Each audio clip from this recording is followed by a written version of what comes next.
panoorin ang proseso kung paano gumawa ng yelo sa ibang bansa, mga idol. Tingnan mga idol, ibusan sila ng tubig sa ulmahan, tapos pag napuno na, ilalagay nila doon sa nakaready na para siyang lubugan na ng ulmahan.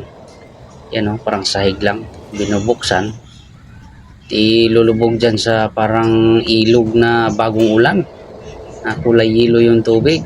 Ayan mga idol, bahala na kang umusga kung gaano ba kalinis yung tubig na ginagamit nila.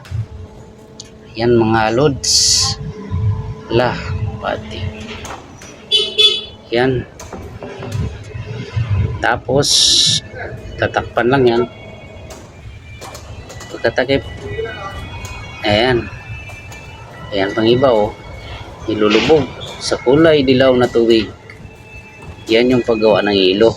Mga Indiano yata to, sa India yata itong paggawa ng yelo na ito. Sana hindi ganito ang paggawa ng yelo sa atin mga idol, Pilipinas. Ganyan kalupit ang kanilang paggawa ng yelo. Ayan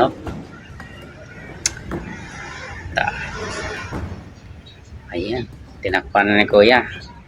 Maya tigas na yan. Ayan na, kinuha na, tigas na yung yelo, pero nahalatang halata natin si Babo parang kulay kalawang ng dilaw. Halatang may mayroong lamang kalawang yung nila tubig, pero lilinaw din yan maya.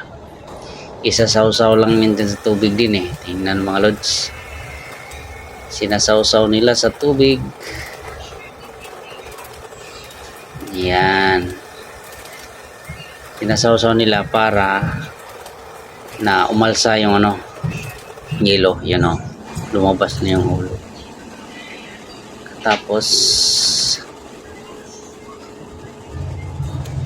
yan ilalagay na sa lagayan, tapos ibaba, sabay buhos.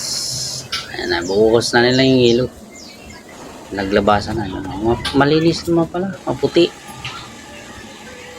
Nawala pala yung kulay dilaw. Okay lang pala. Pwede ito gamitin pang halo-halo.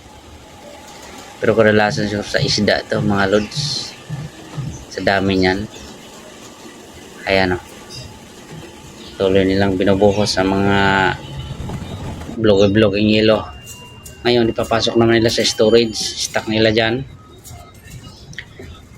Tapos nilang may stock dyan na may gagawin na naman silang panibago. Ayun, pinapile nila doon. Pag nai-order, siguro nila, kuha na lang dyan isa-isa. Ayan kabloke na. Dumi palatang marumi. Ayun, tapon. May order siguro. So ngayon, ayan, gigilingin na. May gilingan din sila mga lods. Ayos din yung gilingan nila, malaki. Ayan gigilingin, may kasama ng dumi. Ba't talaga mga Indiano ayos. Napakan pa, tindi naman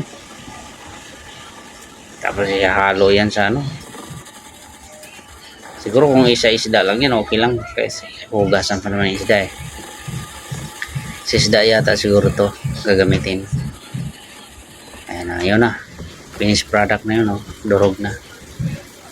Tray na ng paglagay, bibenta na siguro to mga idol.